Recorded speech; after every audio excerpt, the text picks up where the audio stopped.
எப்போதுமே துணை நின்று நம்மை வழிநடத்தி கொண்டு ஆர்ப்பாட்டம் பெற்றுக் கொண்டிருக்கிறது.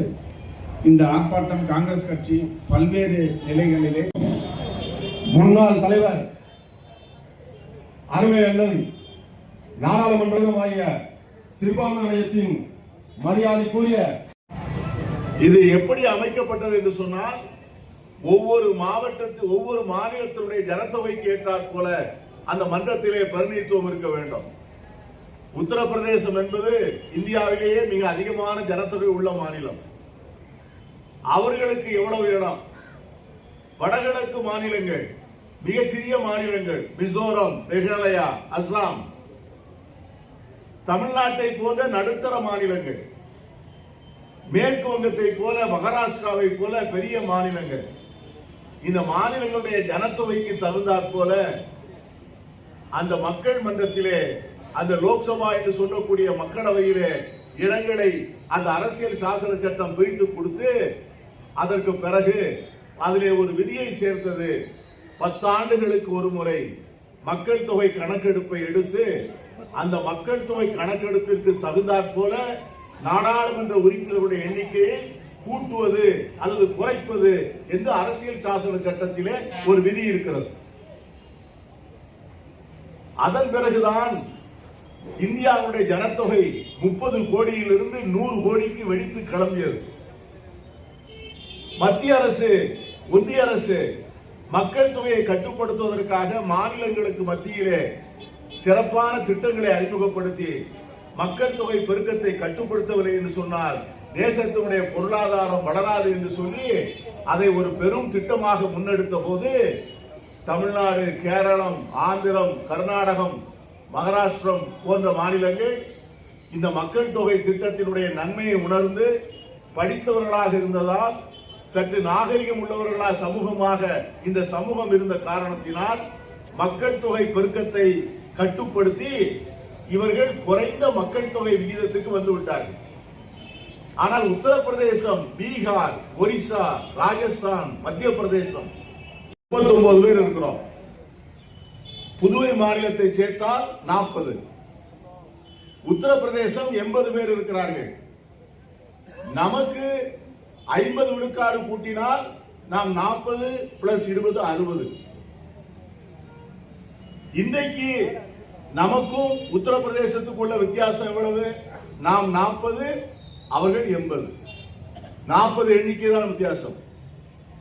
ஆனால் மோடி சொல்வதை போல 50 விழுக்காடு கூட்டினால் நாம் 60 ஆகிவிடுவோம்.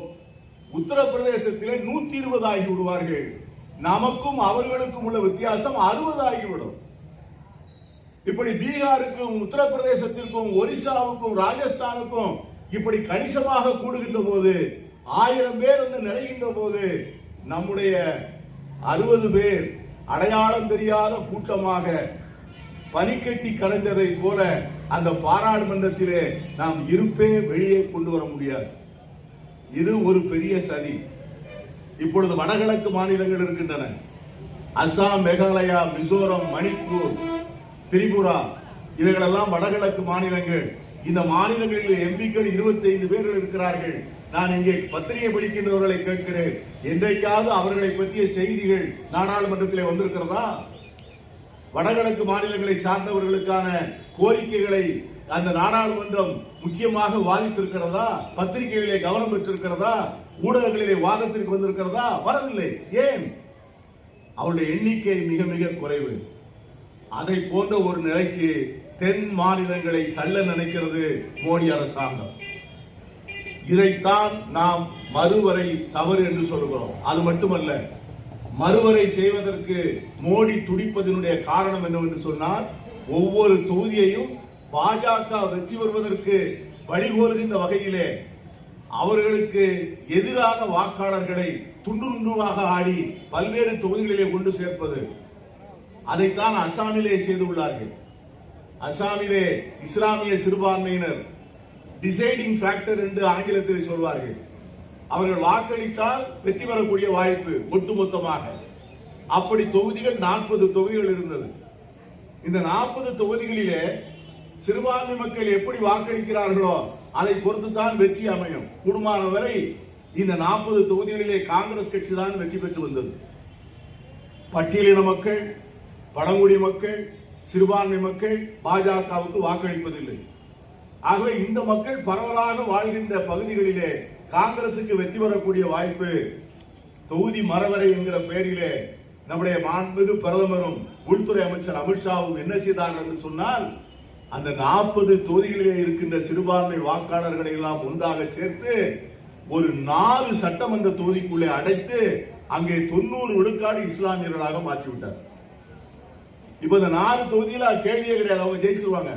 ஆனா 36 தொகுதிகள் அவர்கள் ஆதரவு பெற்ற வேட்பாளர்களாக கூட ஜெயிக்க முடியவில்லை, காங்கிரஸ் கட்சி கூட ஜெயிக்க முடியவில்லை. அப்படித்தான் அவர்கள் ஆட்சியை அஸ்ஸாமிலே பிடித்திருக்கிறார். இதற்கான குரலை கொடுக்கின்ற வேளையிலே ஒத்த கருத்தோடு எழுந்து நிற்கின்ற போது தமிழகத்து அரசியல் கட்சிகள் தமிழகத்து மக்களோடு நிற்க வேண்டிய கட்டாயம் ஏற்படும். அதற்காகத்தான் இந்த வெகுஜன தொடர்பு, இந்த இயக்கம். ஆகவே அந்த வகையிலே இன்றைக்கு இதை விளக்கி ஏற்பாடு செய்யப்பட்டிருக்கின்ற இந்த பெருமுறை கூட்டம் என்று கூட சொல்லலாம். நம்முடைய நண்பர்களுக்காக ஒரு சிறிய புரிதல் ஏற்பட்டிருக்கும் என்று எண்ணுகிறேன். இதை மக்கள் மத்தியில் எடுத்துச் சொல்லுங்கள், இதனுடைய விளக்கத்தை எடுத்துச் சொல்லுங்கள்.